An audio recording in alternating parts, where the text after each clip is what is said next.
Deixa eu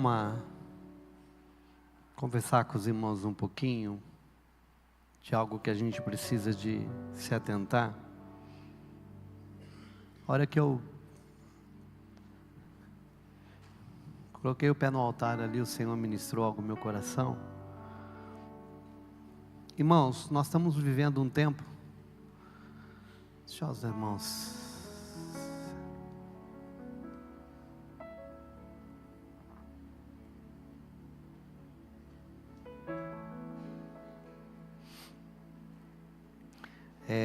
Nós estamos vivendo um tempo, irmãos, muito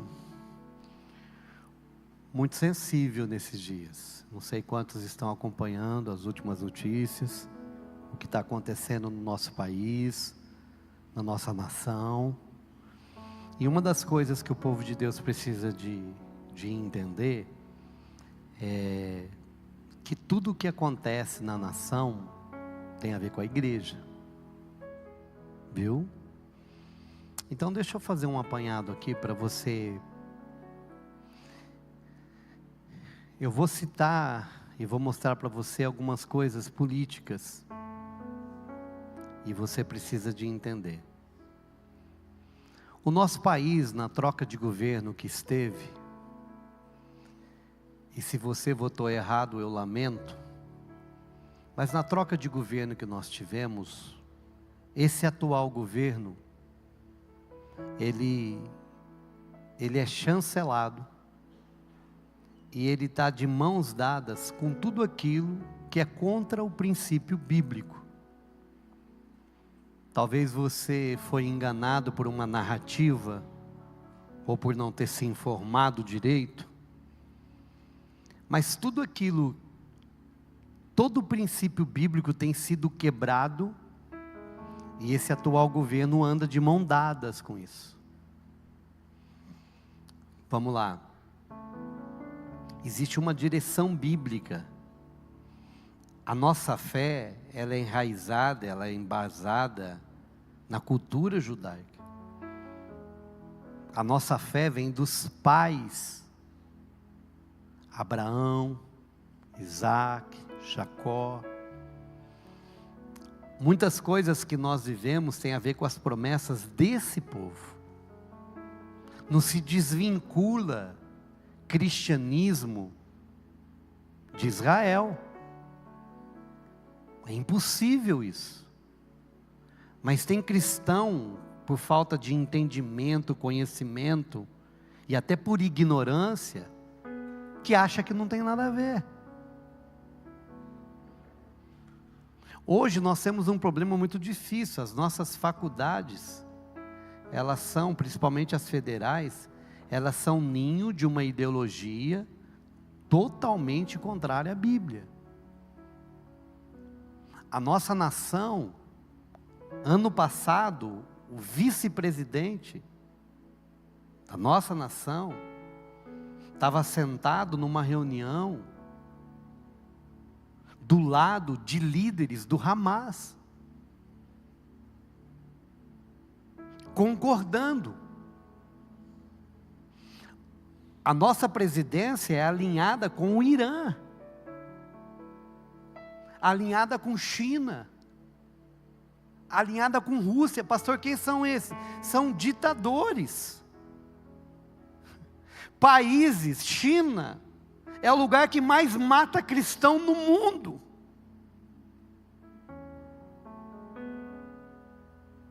Ei, nós estamos tentando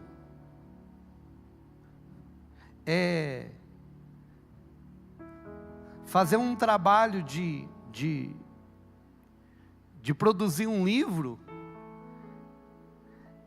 Nós estamos encontrando dificuldade, porque na China não produz livro cristão. E o nosso país, o nosso presidente, a diplomacia brasileira, está de mãos dadas com isso.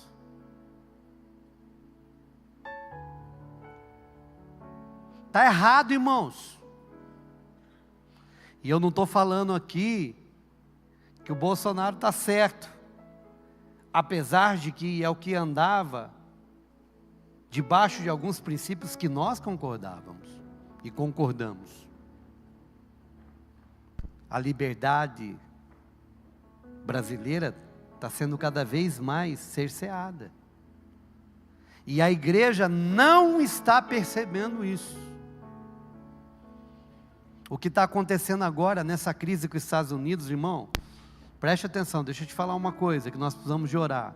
Eu vou falar tudo isso para falar para vocês por que nós temos que orar. Porque talvez você não está entendendo. O que está acontecendo, algumas das coisas que estão acontecendo na nossa nação, como o risco dessa taxação. Estados Unidos é um país que mais compra, que mais importa e que mais exporta. É o consumidor do mundo. Alguns estados dos Estados Unidos têm um PIB financeiro maior do que o do Brasil.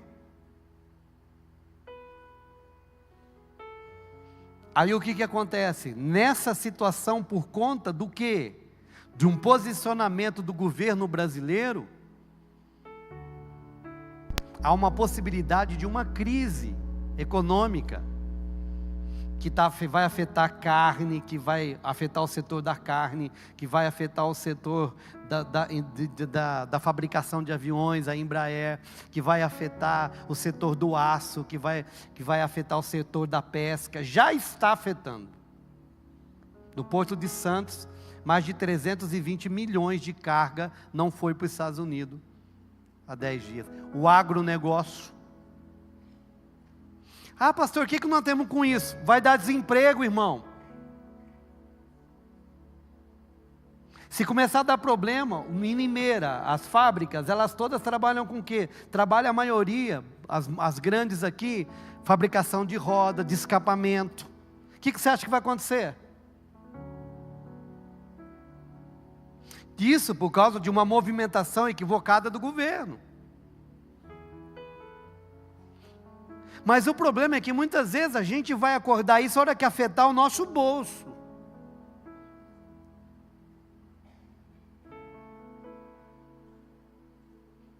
Conversa com o pastor Francisco do setor de 2 rodas, de bicicleta. Desde o ano passado está devagar.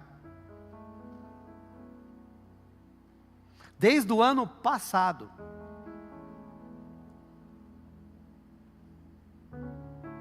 Ah, não está acontecendo nada. Então, irmãos, começa lá em cima, até chegar em nós, mas a hora que chegar embaixo, é que a coisa zangou demais. E nós não podemos ser. Ah, eu não vivo disso, eu vivo de internet. Se não tiver de dinheiro rolando, irmãos, não tem internet. Então, pastor, por que isso? Como eu disse, a hora que eu pisei ali, o Senhor falou no meu coração. Vou levantar essa semana inteira, 5 horas da manhã, eu vou fazer uma live de oração para a nossa nação, para essa circunstância. Nós precisamos de orar, tá? 5 horas da manhã, você que pode, né, tiver condição. Eu vou entrar ao vivo pelo Instagram, meu particular, e vou fazer essa live para orar junto, para clamar ao Senhor. Se você puder acompanhar, se depois você puder orar. Ah, pastor, não levanta 5, levanta 6, 7, 8, não importa. Depois se você puder orar, você se colocar junto, em concordância. É um tempo de oração, irmãos. É um tempo de busca. Deixa eu falar uma coisa para vocês. Não tá bom, viu? Tá bom não, é um tempo de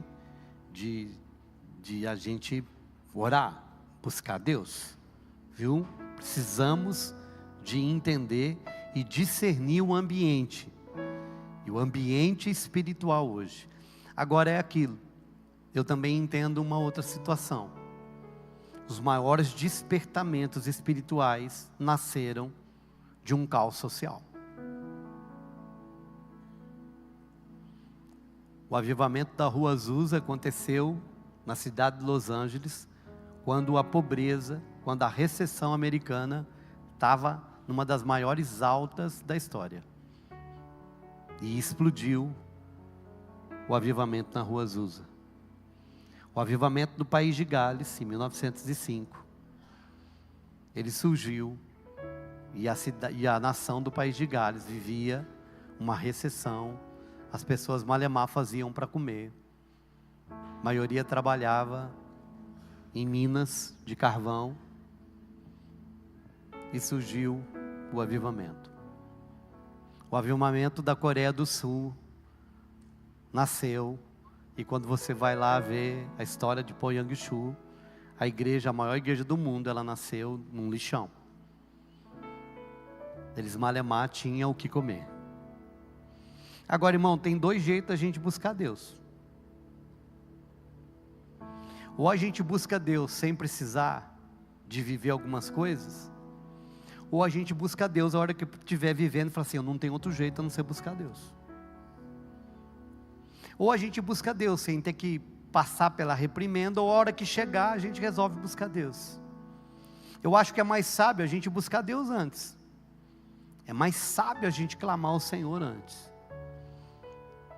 E isso daqui não é uma direção de caos, não. É discernir o ambiente. É o que está acontecendo. É você tirar um pouquinho os seus olhos do seu cotidiano, da sua rotina. Ah, minha rotina é boa, eu treino de manhã, então dá uma paradinha, põe o pescocinho para fora, para ver o que está acontecendo. Nada com quem treina, tá? Só um, né? Parece que, uai, do que tem a ver eu treinar? Você que não treina, que já levanta dando risada e vai tomar café, né? Você que sai para trabalhar, sei lá o que você faz aí. Só estou te chamando. Vamos, Senhor, estou aqui. O que está acontecendo? Vamos orar. Nós não sabemos, de verdade, nós não sabemos o que vai acontecer. Nós não sabemos o que vai acontecer. Eu só sei que, humanamente falando, a direção que o governo do Brasil está tomando só vai nos prejudicar.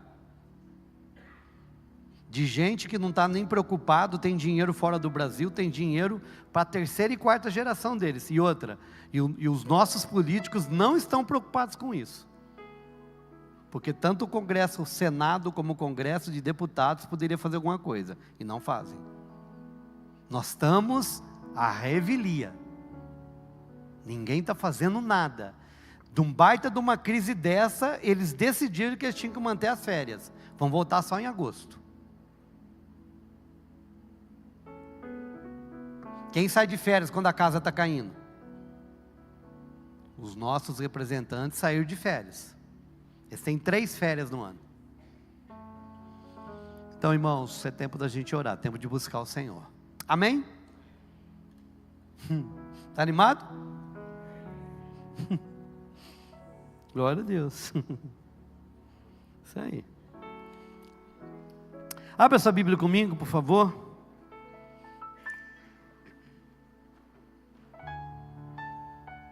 Segunda Coríntios, capítulo 3.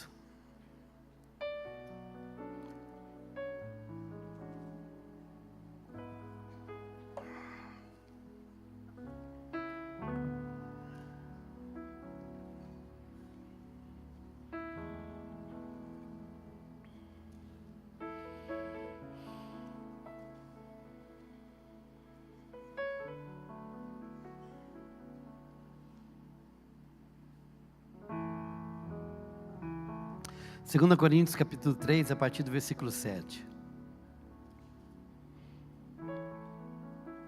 Diz assim a palavra do Senhor: com letras sobre pedras foi gravado o ministério que trouxe a morte.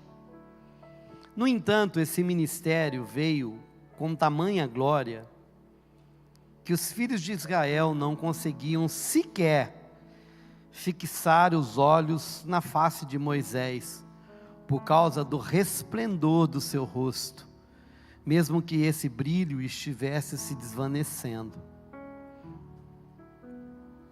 Não será o ministério do Espírito muito mais glorioso? Ora, se o ministério que trouxe a condenação era glorioso, quanto mais ainda será o ministério que produz a justificação. Porquanto o que no passado foi glorioso, agora não tem o mesmo esplendor, quando comparado com essa glória insuperável. E se o esplendor que estava se dissipando se manifestou em glória, quanto maior será a glória do que permanece. Sendo assim, visto que temos essa qualidade da fé, expressamos muita confiança.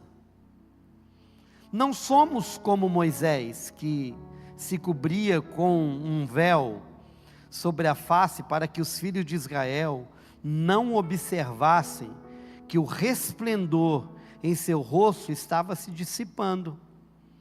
E por isso, a mente dos israelenses se fechou, pois até hoje o mesmo véu permanece quando é lida a antiga aliança. Não foi retirado, porquanto é somente em Cristo que ele pode ser removido. De fato, até os nossos dias, quando Moisés é lido, um véu cobre os seus corações. Contudo, quando alguém se converte ao Senhor, o véu é retirado. O Senhor é o Espírito, e onde quer que o Espírito esteja, ali há liberdade. Mas todos nós que com a face descoberta, contemplamos como por meio de um material espelhado, a glória do Senhor, conforme a sua imagem, estamos sendo transformados com glória crescente, na mesma imagem que vem do Senhor, que é o Espírito. Amém? Fecha teus olhos, vamos orar ao Senhor. Espírito Santo, fala ao nosso coração nessa manhã, de uma maneira muito profunda, para que possamos entender, Deus, qual é a Tua vontade para nossas vidas nesses dias. É a minha oração em o nome de Jesus. Amém. Irmãos, quero continuar trabalhando com os irmãos a respeito da presença do Senhor. Esse texto, ele fala a respeito da diferença entre a lei e a graça. Na verdade, ele fala a respeito do ministério da lei e do ministério do Espírito. E ele usa, o apóstolo Paulo aqui, ele usa realmente uma analogia de texto muito profunda. E ele vai falar a respeito do texto que nós usamos alguns domingos passados, quando Moisés subiu na presença do Senhor e permaneceu lá no monte 40 dias e 40 noites. E quando ele volta com o rosto resplandecendo. Ele volta com a glória de Deus sobre o seu rosto, ao ponto de que as pessoas, ao olharem para Moisés, elas não conseguiam manter os seus olhos fixos nele. A partir disso, Moisés então coloca um véu, para que as pessoas pudessem olhar para ele. Agora, o que é interessante, é que Paulo, ao lembrar desse texto e citar esse texto, ele vai fazer uma analogia de algo que eu gosto dessa ideia. E ele diz assim, olha, se o ministério da lei, ele era tão poderoso ao ponto das pessoas, Danilo, elas ficarem maravilhadas com a manifestação da glória de Deus, ao ponto de que quando Moisés desce do monte, ele tem o seu rosto resplandecendo.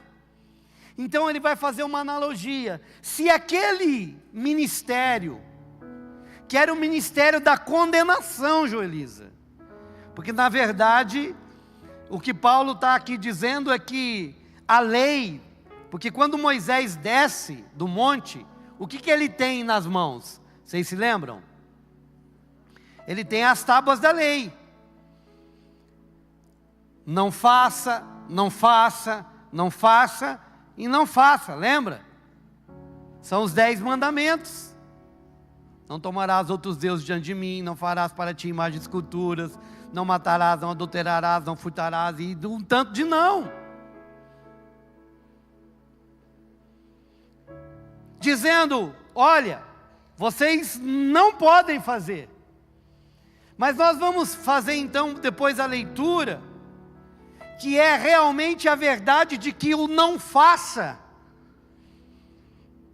E nós vamos descobrir, e eles também descobriram, que era impossível por si mesmo obedecer. Que o homem não tem condição de cumprir a vontade e o padrão de Deus por ele mesmo. É o que Paulo também vai dizer em Gálatas, que a lei, ela nada mais é para apontar a nossa deficiência em cumprir aquilo que Deus nos manda. É impossível fazer a vontade de Deus por nós mesmos. Que é ainda, infelizmente, um lugar, e Paulo vai denunciar isso nesse texto, que ele diz, e muitos ainda vivem com esse véu da religiosidade sobre a vida deles. Eles ainda não compreenderam que é impossível fazer a vontade de Deus por si mesmo. Eu não sei você, se você já descobriu isso. O que, pastor? É impossível agradar a Deus. É impossível eu fazer as coisas do Senhor. É impossível eu não errar. É impossível eu não pecar. É impossível fazer tudo aquilo que Deus deseja. E tudo aquilo que Deus pede. Porque todas as vezes que você começa, com certeza, vai chegar uma hora que você vai cair. Tem uns que já até desistiram. Não dá mais, eu não vou nem tentar. E alguns, por conta disso, vivem uma vida de plena derrota. Porque eles disseram assim, não, é impossível, eu não vou fazer mais, então, já que não dá para fazer, vou viver de qualquer jeito. Mas o que ele vem ensinar aqui, é que essa verdade e essa glória, é uma glória que desvanecia. O que é? A glória que estava sobre Moisés, era apesar de Moisés ter ficado muito tempo no monte, e por conta de ter permanecido na presença do Senhor, a glória estava sobre ele, era uma glória que ia embora. Que com o decorrer do tempo, o rosto de Moisés voltou ao normal. Não tinha mais glória, não tinha mais presença. Mas Moisés, e aí é uma denúncia, Moisés mantinha o véu, como se tivesse a glória. Agora, o que eu quero ir, aonde que eu quero te levar? É a ideia que o texto nos dá, a verdade, de que existe uma glória crescente, que existe uma verdade, e que existe um jeito, e que existe uma experiência, de viver algo, não que desvanece, algo que se perde, mas algo que começa e vai aumentando, aumentando, aumentando e aumentando. Pastor, o que tudo isso tem a ver conosco? Aqui então eu começo a pregar. Você já esteve perto de alguém, ou você conhece alguém, que quando chega no ambiente, ou quando você começa a conversar com essa pessoa, você consegue sentir que ela carrega algo, que ela tem algo, que a presença de Deus é na vida dela, e você diz, puxa vida, é algo que não tem como você não sentir, perceber ou ver. Conhece alguém assim? Amém? Já tem... Vamos, irmão, levanta a mão aí, quem já conheceu. Oxe.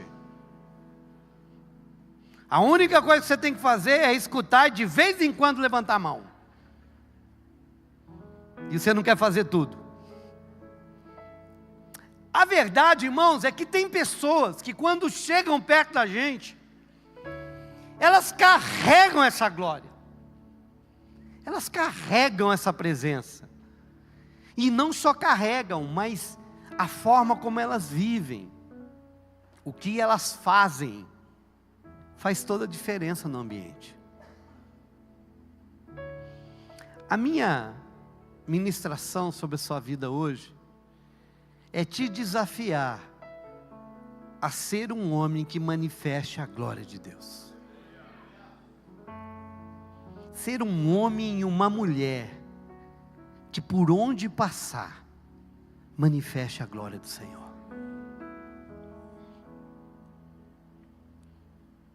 Olha que interessante.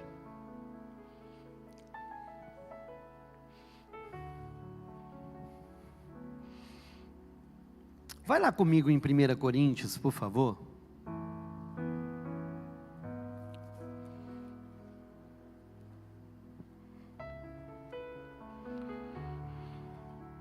Capítulo 2.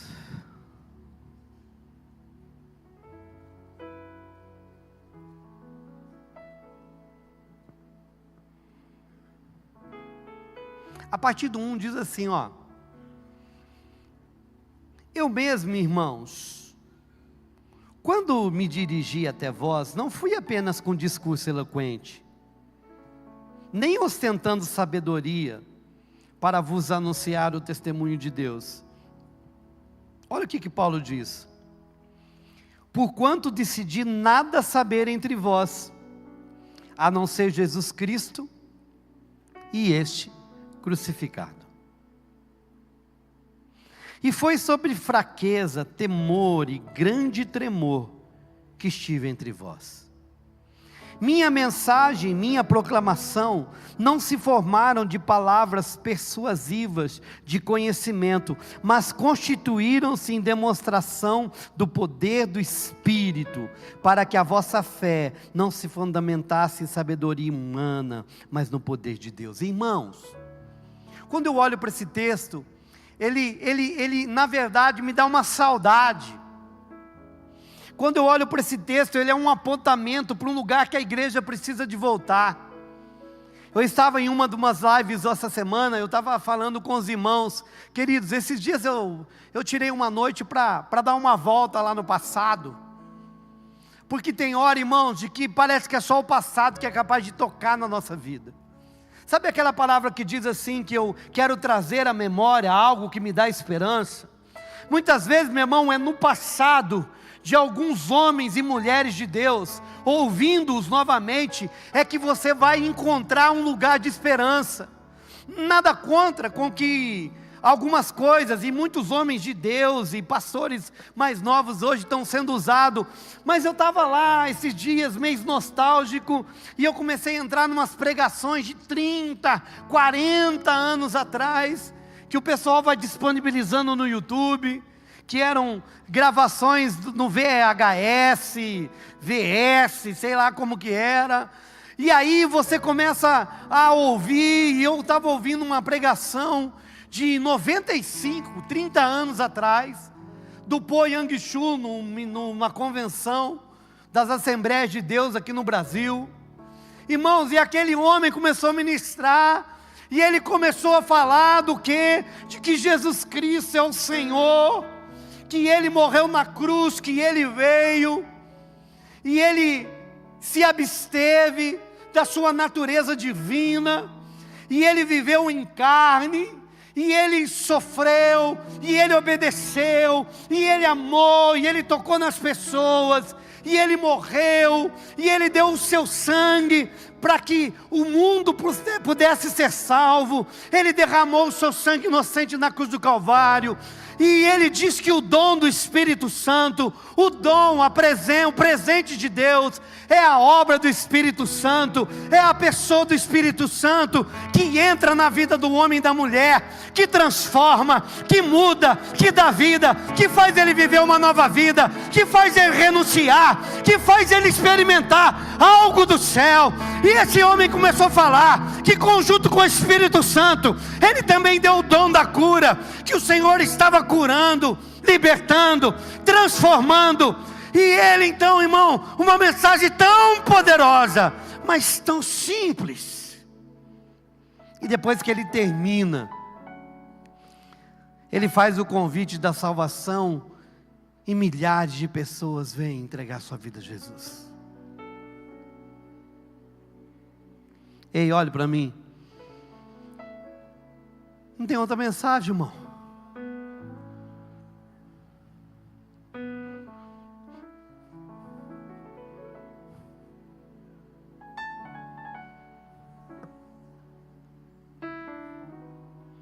Não tem outra mensagem.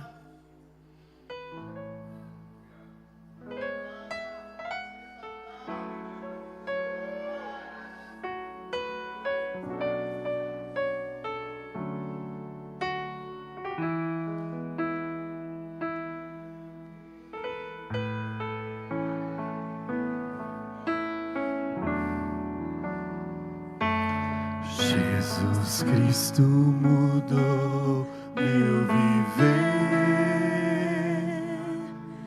Jesus Cristo mudou meu viver.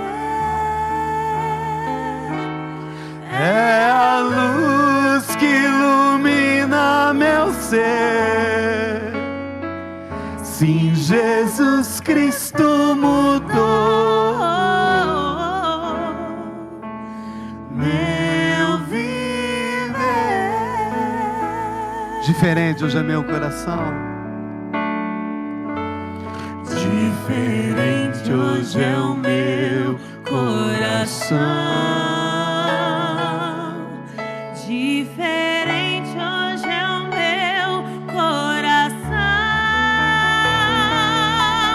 Cristo deu-me paz e perdão. Sim, diferente hoje é o meu coração.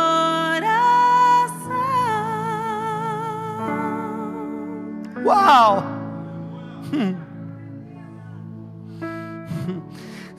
Ei, não tem outra mensagem. O problema é que a gente está tentando entregar outra coisa. Estamos fazendo de altar palco.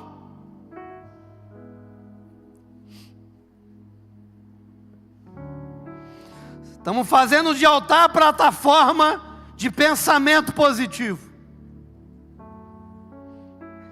de palestra motivacional com alguns versículos inseridos.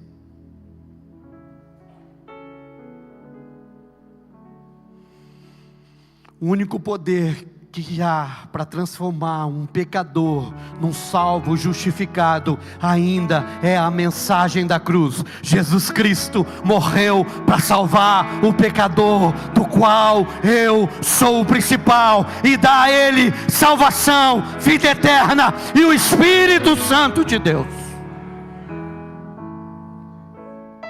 Ponto. E a partir disso, com uma vida nova, ele vai cuidar melhor da esposa, ele vai cuidar melhor da família, ele vai cuidar dos filhos, ele vai ter um negócio com honestidade, ele vai parar de mentir, ele vai parar de enganar, ele vai viver uma vida que agrada a Deus, porque o Espírito Santo está dentro dele. Pastor, e se não viver isso, não foi salvo. E se não for viver essa verdade, é uma mentira, não é evangelho. E se não conseguir, não foi salvo. Vamos parar de tentar florear, vamos parar de tentar mascarar, pintar a verdade. Não, meu irmão. Ou foi ou não foi.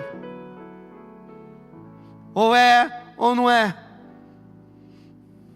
2 Coríntios 5,17, aquele que está em Cristo, nova criatura é. As coisas velhas se passaram, tudo se fez novo. Ponto.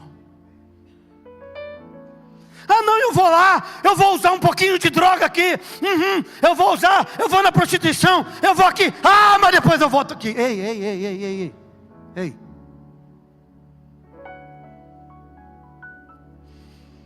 Pastor, não pode ter queda? Pode. Mas tem gente que tem queda a vida inteira. Eu falei da droga, mas e você na pornografia? E você na mentira, no engano, na prostituição? Ei, deixa eu falar uma coisa aqui. Você sabia que tem gente na igreja, homem, que fica caçando mulher dentro da igreja?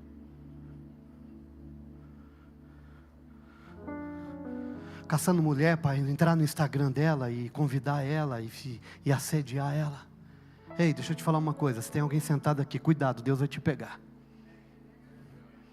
Cuidado, porque o Senhor cuida das ovelhas dele. Tem nego sem vergonha, sentado em cadeira de igreja, procurando mulher para sair, para viver essa prostituição fora desse arraial.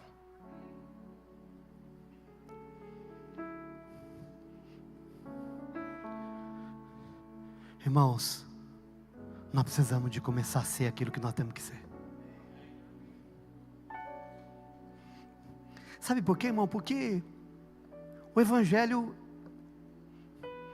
ele virou uma moda. Frequentar uma igreja evangélica hoje é ser descolado. Batizar, ai que legal, camiseta preta, vida nova, e vai lá, e entra nas águas e tal, tá todo mundo achando isso o máximo, hein, irmãos? Deixa eu te falar, vou falar da nossa cidade, não vou falar de outra não. O censo de 2022 diz que 300 mil pessoas, 100 mil pessoas é evangélica. Em Limeira, irmão, nós temos 1/3 da cidade dizendo que é evangélico. Você acredita nisso? Se nós tivéssemos 100 mil crentes nessa cidade, essa cidade era outra há muitos anos atrás.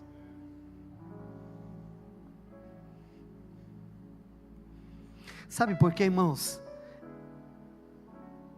É igual, eu não sei você, mas eu já desisti de fazer isso há muito tempo, porque eu já tive umas experiências terríveis.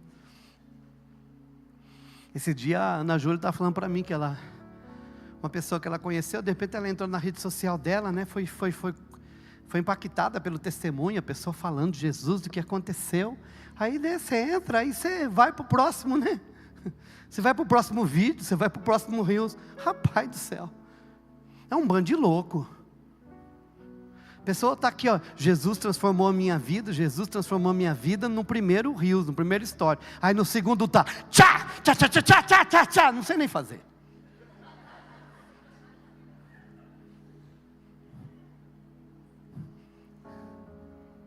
Aí você fala, peraí, é a mesma pessoa daquele primeiro ali?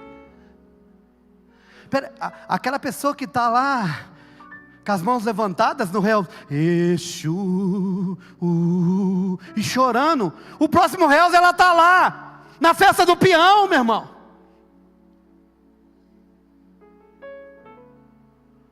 Não, é qualquer coisa menos evangelho. Pastor, essa é a minha vida. Então você não me encontrou.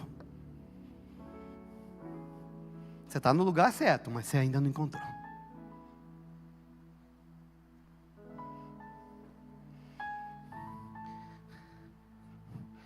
E é interessante que Paulo vai dizer assim, porque eu vos decidi pregar um evangelho.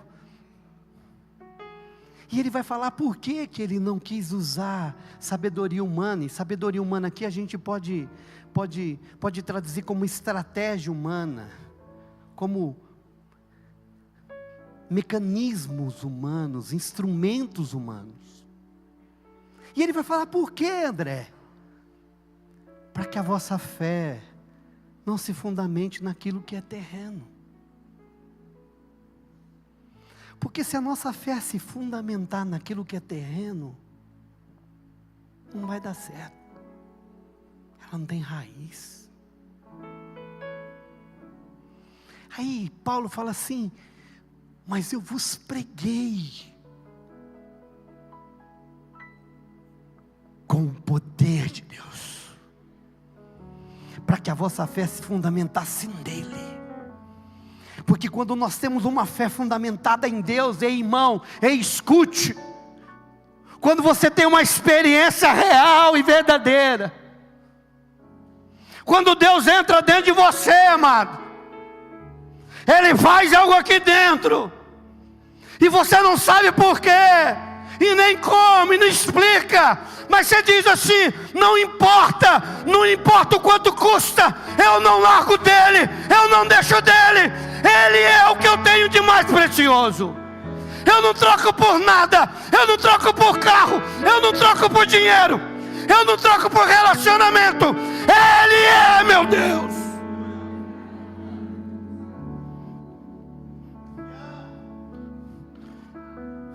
É aquela canção: estou seguindo a Jesus Cristo, esse caminho eu não desisto. Estou seguindo a Jesus Cristo, atrás não volto, não volto não.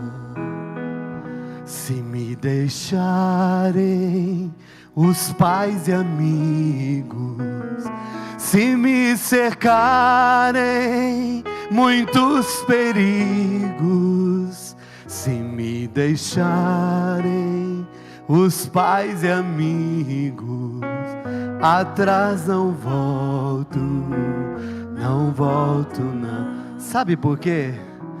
Depois da luta, ganhar coroa, a recompensa é certa e boa. Depois da luta, ganhar coroa, atrás não volto, não volto não. Ei! Sabe, meu irmão, o que está faltando para esses 100 mil de cristãos? Convicção. Mas uma convicção de uma experiência. E aí, o que vocês vão fazer? O que estão falando de mim? Estão falando que o Senhor é João Batista, que o Senhor é Elias. Estão falando um monte de coisa do Senhor aí. Jesus, e vocês? Nós sabemos que Tu és o Filho de Deus.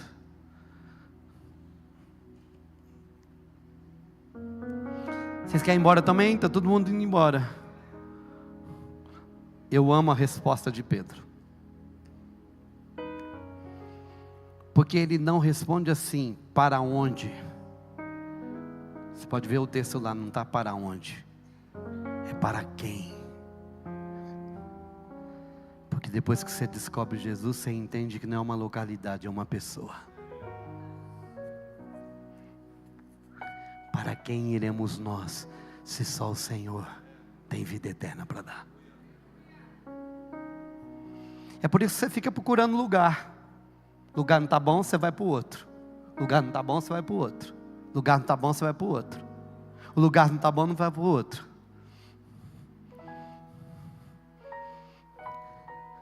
Porque não se trata a respeito de lugar, se trata a respeito de quem.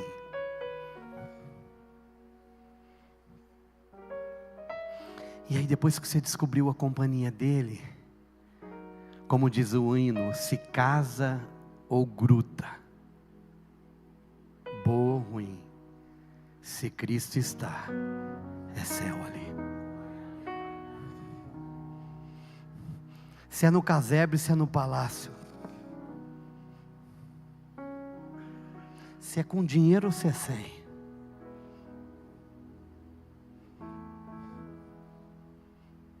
Se é com carro ou sem.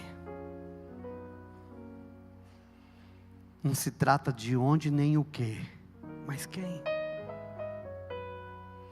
Mas quando a fé é fundamentada em argumento, vem que vai ter, vem que recebe, vem que Ele te dá. Não é o verdadeiro evangelho. É por isso que a gente tem visto um monte de crente que não consegue. Não resiste o embate. Sabe, irmãos? Lembra daquele antigo, Ingrid? Você vai lembrar. Está quase dormindo aí, Ingrid? Que é da Assembleia de Deus. Ó bem cego eu andei, impedido vaguei, longe, longe do meu Salvador. Mas do céu Ele desceu e seu sangue verteu para salvar um tão pobre pecador. Foi na cruz, onde um dia eu vi meus pecados em Jesus. Foi ali pela fé que os olhos abri e agora me alegro em sua luz. Ei, sabe qual que é o problema, irmão? Nós achamos que o poder dessa mensagem não existe mais. Hoje a maioria dos pregadores estão mais preocupados em querer receber o dom de palavra de conhecimento, de revelação, do que pregar o evangelho com poder e autoridade para que as pessoas se convertam. Hoje dá mais ibope isso. E nada contra, sabe por quê? Porque é a manifestação de Deus, é um sinal de Deus. Mas escute. Paulo em 1 Timóteo, capítulo 1, versículo 15, ele diz assim: fiel é esta palavra e digna de toda aceitação, que Jesus Cristo veio para salvar o pecador.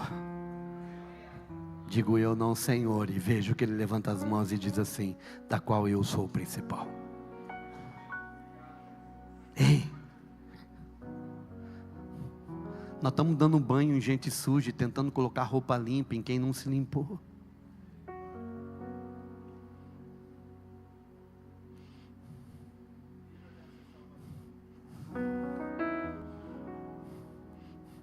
A Bíblia diz a respeito de fruto. Jesus diz, João 15, aquele que está em mim, esse dá fruto. Irmão, você pode ser institucionalizado numa igreja, participar dela, fazer todos os cursos, fazer todas as escolas, aprender a cantar, aprender a levantar a mão, aprender a conversar, aprender a pregar. Você pode, meu irmão, você pode passar a vida. Mas a pergunta nessa manhã é: você conhece Jesus? Sabe por quê, irmão? Pastor, mas como é que eu sei que eu conheço Jesus? Você consegue ficar sem Ele um dia? Irmãos, nós temos falado isso a vida inteira. Ei, crente, olha para mim, crente, por favor. Se você é uma pessoa que consegue ficar um dia sem orar e ler a Bíblia, 2 dias, 3 dias, 4 dias, 5 dias, ei, tem algo errado contigo, cara. Não acha que isso é normal, porque não é. Se você é salvo, eu quero te dizer que você está quase que desviado. E se você não é salvo, então você não sabe, você está enganado achando que é. Porque não pode uma pessoa que tem o Espírito Santo não ser levada por Ele a uma comunhão diária com Ele. Tem gente que coloca a Bíblia num lugar da casa e a Bíblia passa a semana inteira lá. É porque tem outra, pastor? Não, é porque não pega mesmo.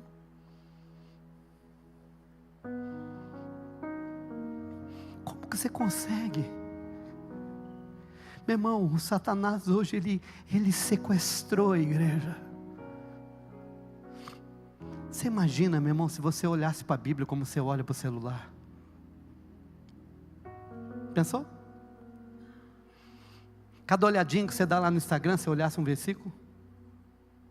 Pensou? Cada olhadinha que você dá lá na rede social fosse uma conectadinha que você desce com o céu? Jesus, estou aqui, como é que está? Tudo bem aí? Bem? Senhor, o que o Senhor quer?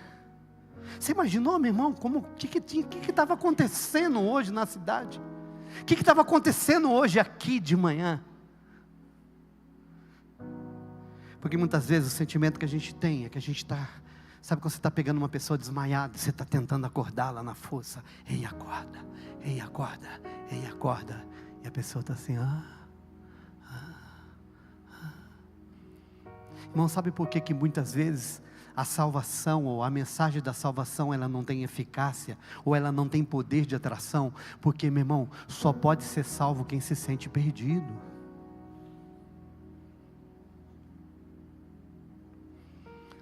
Nós estamos falando de salvação para quem não se sente perdido. Nós estamos falando para as pessoas que elas têm que ter a sua vida curadas, saradas, restauradas, limpas. Por pessoas que não sentem essa necessidade. O jeito que eu estou vivendo está bem. Não, mãe, salvar do quê? Vamos ser sinceros. Mas salvar o quê, pastor? Do que você está falando? Salvar do quê? Eu não me sinto perdido, a minha vida está bem, eu estou com meu namorado, eu estou com a minha namorada, eu estou com meu noivo, eu estou com a minha noiva, a gente está vivendo um tempo tão bom, a gente está ganhando um dinheirinho, a gente se ama, a gente tem relação, mas fazer o quê? Quem que não tem? É normal, mas a gente vai casar, Deus sabe que é amor, mas está tudo certo. E outra, uma mentirinha aqui, mas quem não mente, uma enganadinha aqui, mas quem não engana, um negócio errado aqui, mas quem não faz isso daí, mas deixar de fazer isso, quem que não deixa? E aí, meu irmão, a gente vai baixando, mas sabe, pastor, mas para quê? Mas para que isso? Não, mas... E aí, meu irmão, o nosso coração está gelado.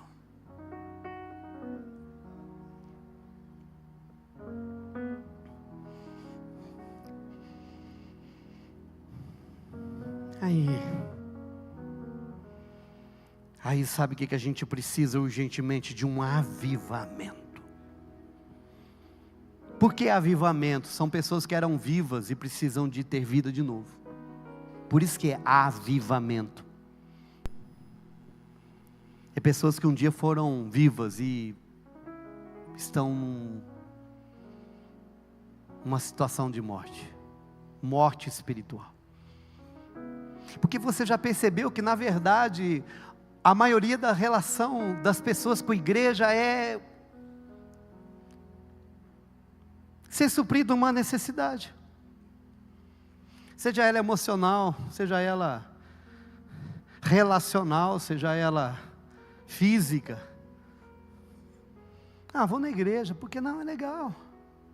Não, irmão, igreja não é lugar para ser legal, irmão. Igreja é lugar onde nós vamos encontrar Jesus, que vai transformar a tua vida, vai transformar a tua história, vai te dar a vida eterna, vai te dar o Espírito Santo, que você vai ouvir, que você vai sentir, que vai te direcionar, que vai te guardar.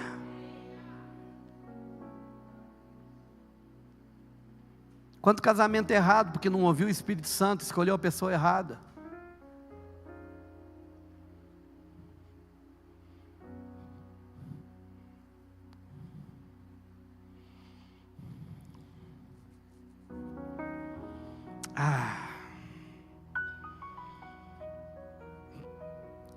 Essas coisas, meu irmão, elas têm acabado comigo, no sentido de que tem hora que dá vontade de se trancar num lugar e não sair mais.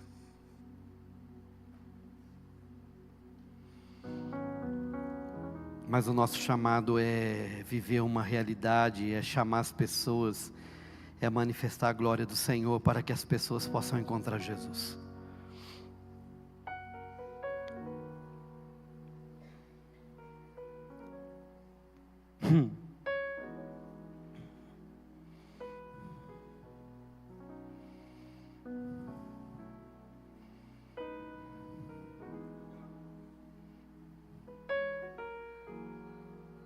Eu preciso dessa verdade. Porque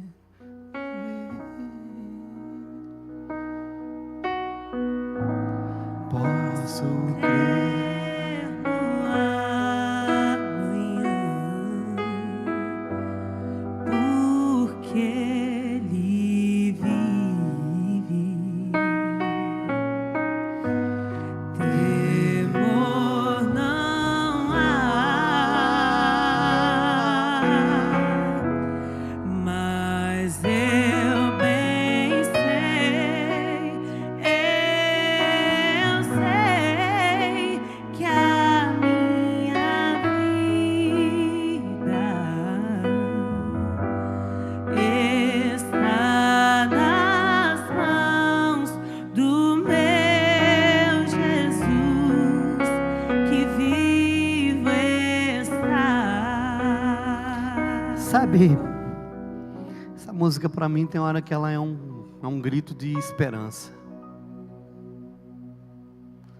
Na verdade, eu me apego nela. Pastor, você gosta dela por quê? Porque para mim ela alimenta a minha fé. Ela fala do transcendente, né? Essa música, ela fala que eu posso crer porque o amanhã não é o amanhã é o amanhã morto. Eu posso crer que quando o amanhã, que eu passar dessa vida para a próxima, eu estou tranquilo. Quando quiser que uma estrofe vai falar da transição do rio. Mas para mim ela alimenta a minha fé. Ontem eu estava aqui conversando com as crianças.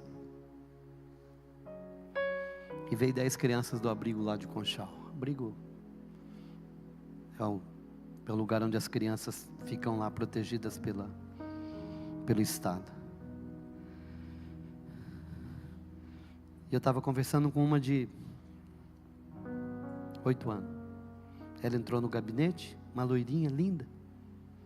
Não vou falar o nome dela aqui não, nós estamos na internet. E eu estava conversando com esse outro de 11, que fez as 3 tentativas lá. Aí entrou essa, daí de 8. E ela já entrou mexendo em tudo. E ela já entrou pegando os livros, tirando a Bíblia do lugar e tal. Eu falei, oxe.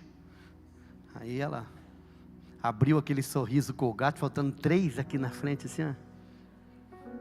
Falei, qual é o seu nome? Ela, fulana. E aí, fulano, tudo bem? Ela, tudo. Você mora junto com ele? Nós moramos. Vocês moram em quanto lá? Nós moramos em 10. Ou 11. Por que você está lá, fulano? Meu pai brigava demais. Mas falando assim, não parava de mexer nas coisas. Teu pai brigava muito? Brigava, batia na minha mãe, batia em nós tudo. Mas, e cadê sua mãe? Minha mãe eu não sei. Você tem quantas irmãos? Eu tenho mais 3.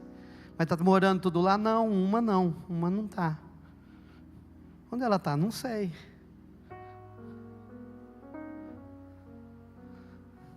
Está gostando de ficar aqui? Gostoso. Aí ela virou para o outro e falou assim, vamos para lá, vamos brincar lá. Aí o outro nós já estávamos numa conversa ali, né? Aí eu falei assim para ele, e aí, você tem mais irmã? Ele falou, eu tenho mais uma irmã. Eu falei, ela mora lá com você? Não, ela é casada.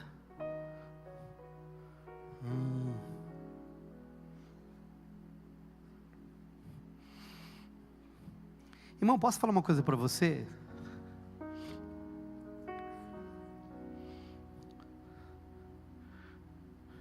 Márcia, Dona Sandra, pastores, se o evangelho não for pregado, nós não vamos dar conta de cuidar dos doentes emocional. Nós não vamos dar conta de atender gente doente.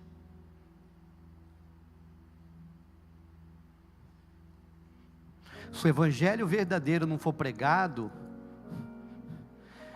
nós vamos ter que aumentar exponencialmente cada dia mais casas para abrigar essas crianças.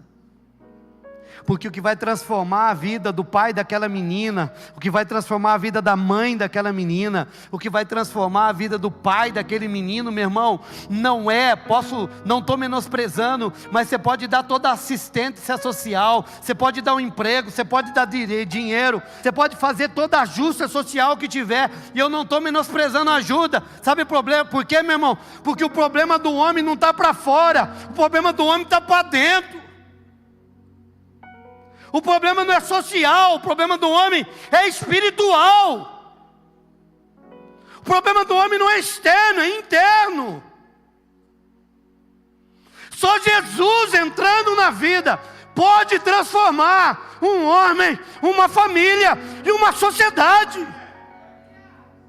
E a salvação está na tua mão. A mensagem, o poder, a condição, a responsabilidade é minha e é tua.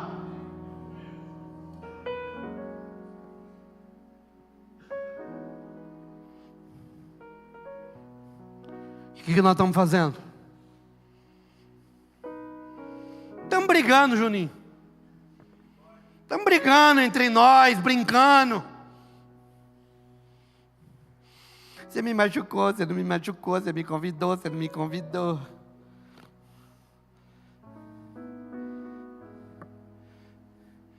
Pastor Bigô.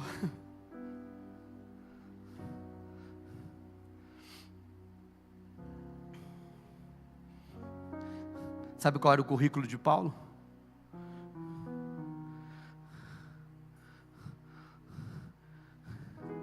Sabe lá o Filipenses 4,13? Quando ele diz assim, posso todas as coisas naquele que me fortalece. Você sabe qual que é o contexto daquilo? Porque tem gente que não sabe por que Paulo diz assim. Eu lembro num dia que eu estava ouvindo uma rádio, e de repente o pastor estava pregando, né, falando, posso todas as coisas naquele que me fortalece. O camarada falou que ele pegou esse texto, e ele foi numa agência. Na época, você vai até dar risada, faz tempo mesmo. Na época ele foi lá e tirou uma Cherokee, pastor Azulim. Na época que Cherokee era carro. Ele foi lá e tirou uma Cherokee. Ele falou assim, eu assumi 60 parcelas, porque posso todas as coisas naquele que me fortalece. Eu não preciso nem de ser profeta, eu tenho certeza que ele não conseguiu pagar. Porque desse jeito, não é assim que funciona. Sabe por que Paulo diz assim, em Filipenses 4,13, posso todas as coisas naquele que me fortalece? Porque antes ele vai estar falando do que ele viveu, por que ele passou. Ele vai falar assim, porque eu fui apedrejado várias vezes, e uma vez me deram, que achavam que eu estava morto. Eu passei por naufrágio, eu passei por fome, eu passei por perseguição, eu passei por apedrejamento. Teve uma vez que apedrejaram Paulo, que acharam que Paulo estava morto. Morreu, foram embora. Paulo levanta, turma, Paulo, vamos embora. Não, Paulo vai para o lugar onde ele não tinha ido. Falou, não terminei lá ainda. Hoje, meu irmão, eu e você não aguentamos rejeição. Hoje a gente não consegue se posicionar, muitos não se conseguem se posicionar na família, com uma festa de aniversário, não consegue se posicionar numa festa de casamento, não consegue se posicionar, meu irmão, num lugar social, não consegue se posicionar numa janta, não consegue se posicionar numa mesa conversando, não consegue se posicionar, meu irmão, nem na fé que diz que tem. Vai aguentar apedrejamento?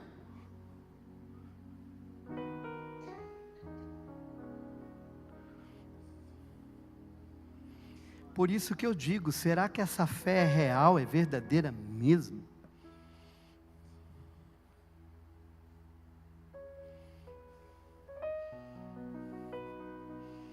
Pastor, mas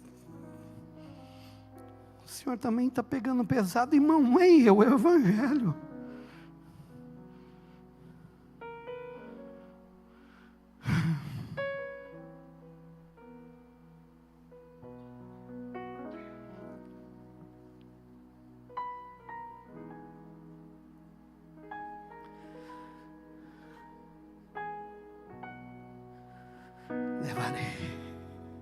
levarei eu também minha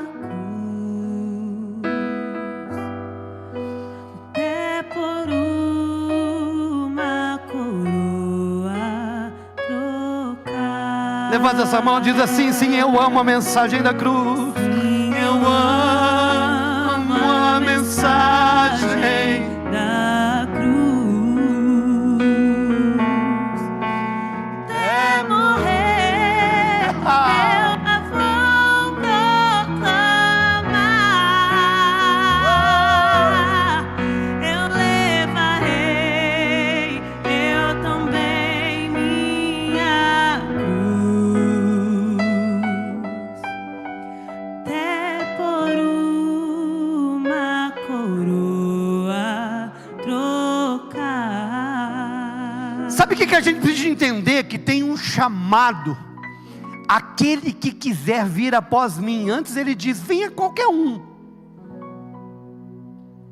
Para chegar até ele é qualquer um de qualquer jeito. Que pastor é? Para chegar até ele é qualquer um de qualquer jeito. Agora para seguir ele não.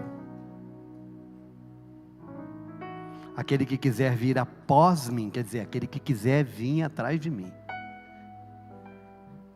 tem que negar a si mesmo, pegar a sua cruz e me seguir. Ei, evangelho ainda é renúncia, nunca deixou de ser.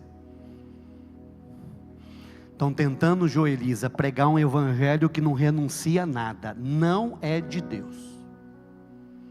Estão conformando o evangelho de hoje. Você precisa de ser um crente descolado.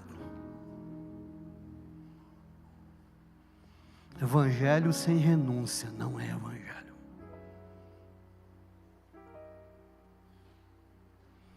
Ponto.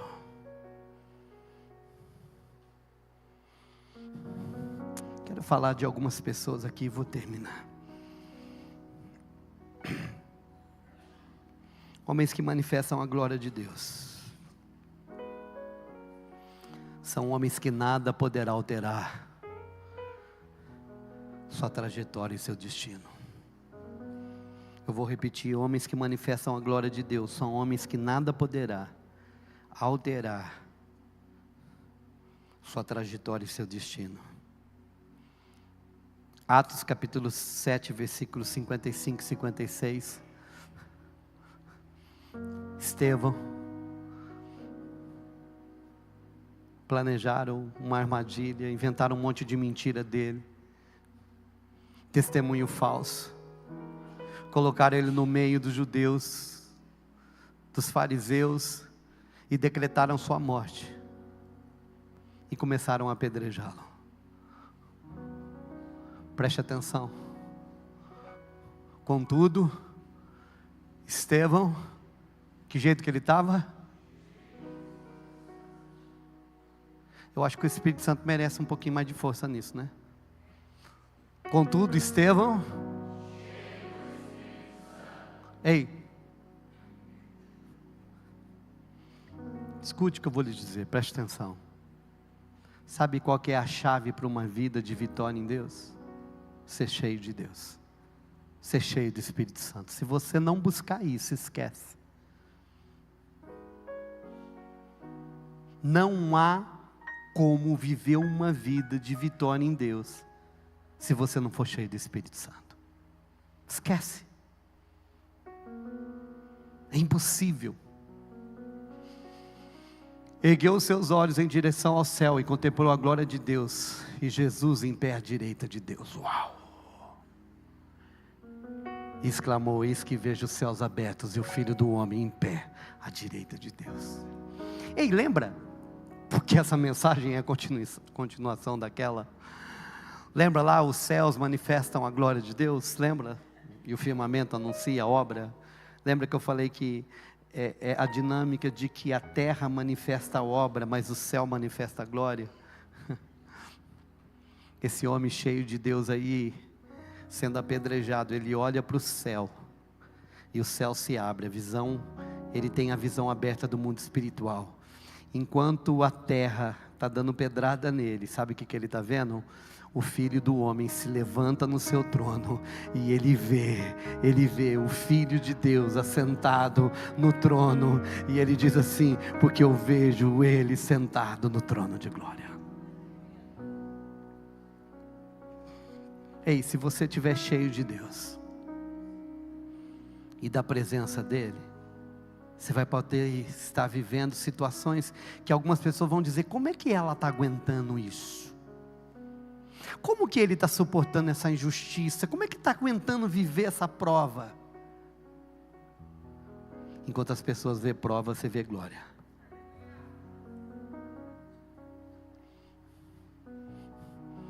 Enquanto as pessoas estão vendo injustiça, sabe o que você está vendo?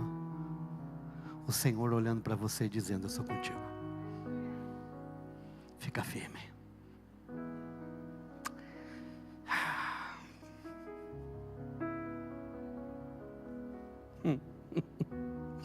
Homens que manifestam a glória de Deus são homens que vê de forma diferente. Davi, Samuel, 1 Samuel capítulo 17, versículo 25a e 26. Por favor, coloca aí para mim rapidinho.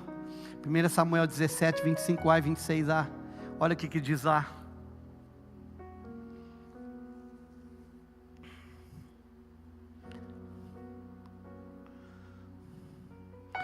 Os israelitas comentavam entre si: vistes aquele homem enorme que subiu? Pois ele veio desafiar Israel. O que os homens veem? Um homem enorme. O que os israelitas estavam vendo? Um gigante. Um homem enorme, capaz de matar todos eles. Sabe qual que é a diferença que um homem que manifesta a glória de Deus? Ele não vê como os outros vê. Olha aqui que Davi viu, 26. Então Davi perguntou aos soldados que estavam ao seu lado: quem é aquele homem que mataram esse filisteu e desagravaram a ofensa contra o Israel? E olha o que ele diz: quem é esse filisteu incircunciso? Enquanto Israel via um gigante, Davi via um incircunciso. Pastor, mas que diferença que tem isso? Você tem de entender quando ele está dizendo incircunciso. Incircunciso era alguém que não estava dentro da aliança. Era alguém que não tinha a bênção de Deus. Sabe o que Davi estava dizendo? Se ele não tem a bênção de Deus, por que ele está mexendo com a gente que tem?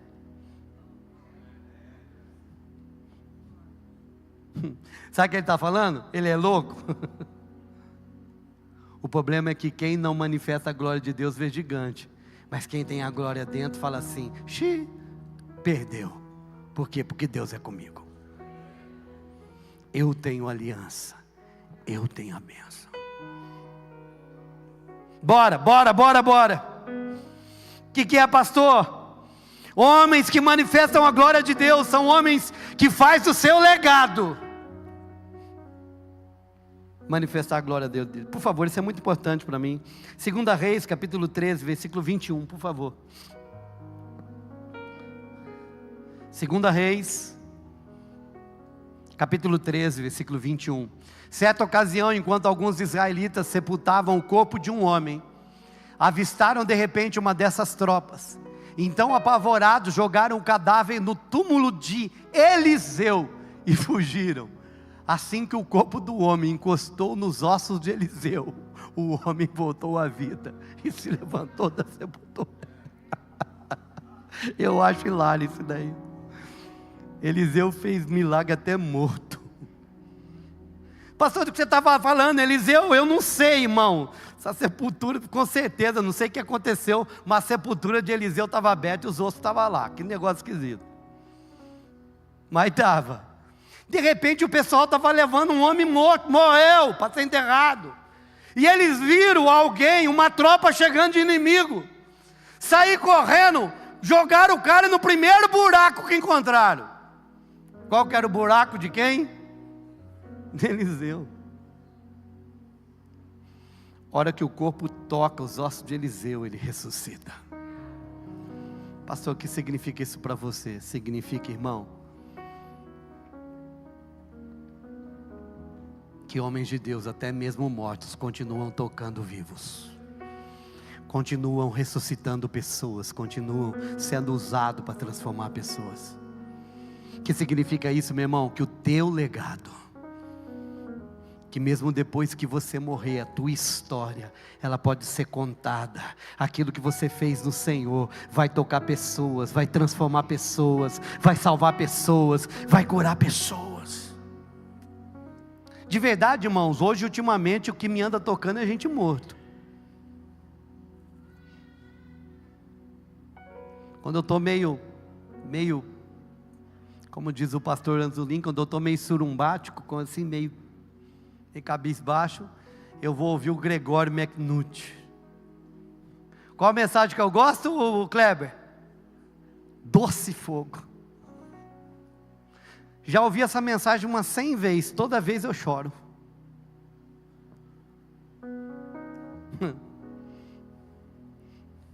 Um homem que já morreu, mas o seu legado, sua unção e sua presença continua tocando e ressuscitando pessoas em Deus.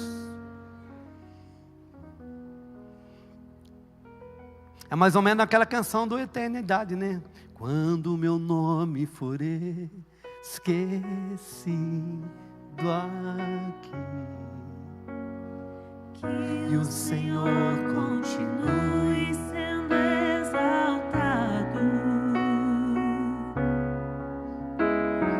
Quando meu nome for esquecido aqui,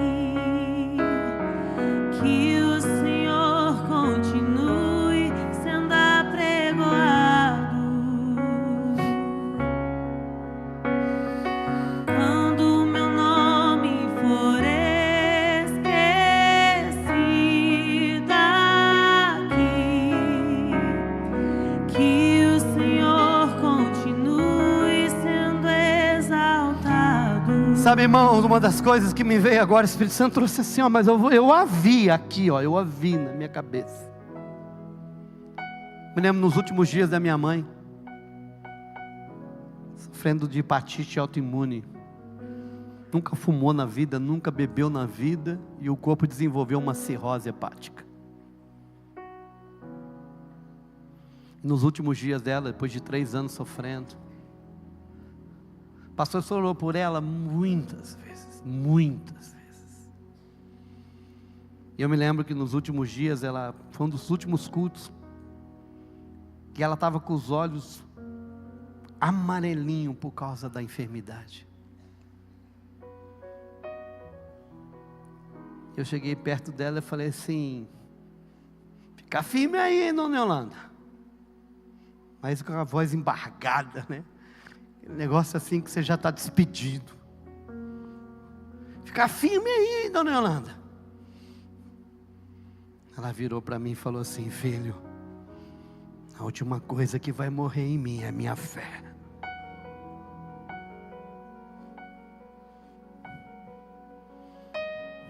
A última coisa que aquela mulher enterrou foi a fé.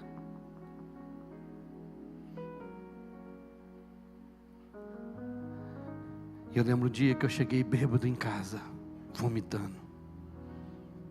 Já contei isso. Vomitei no quarto. De repente eu tive instantes de sobriedade. Eu vi minha mãe ajoelhada no vômito,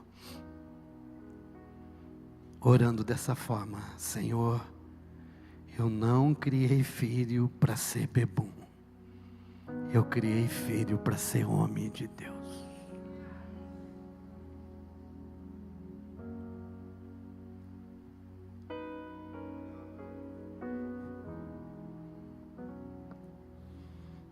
Tem a ver comigo, irmão? Não, tem não. Tem a ver com uma mulher que creu. Você nunca ouviu a voz dela, você nunca ouviu ela pregando, você nunca viu, ela nunca pegou no microfone.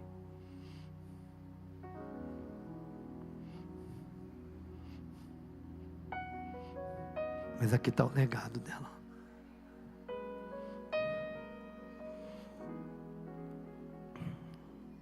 John Hus, no dia 6 de julho de 1415, ele foi levado à execução.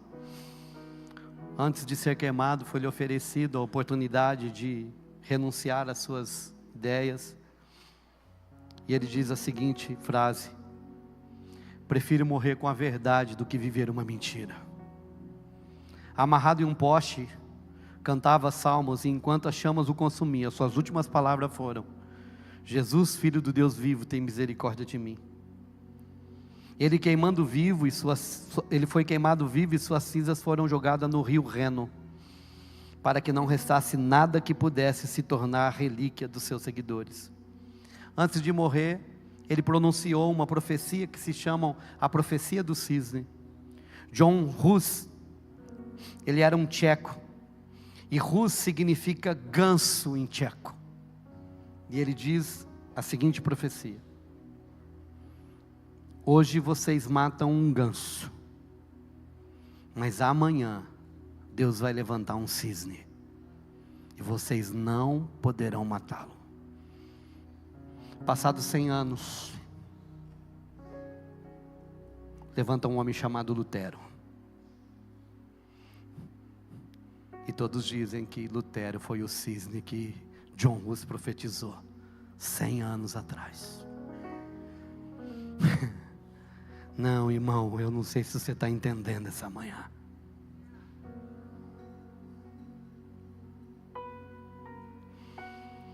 Essa manhã, um portal se abre e nós estamos falando de eternidade.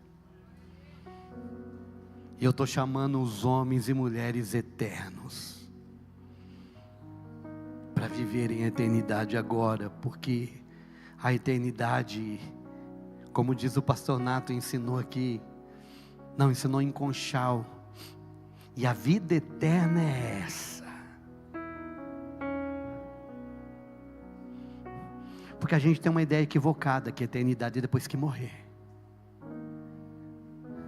Mas Jesus disse: a vida eterna é essa, que conheçam o Filho de Deus. Vida eterna é conhecer Jesus aqui agora. Nós começamos a viver a eternidade agora, já. Fica de pé comigo, eu quero orar com você.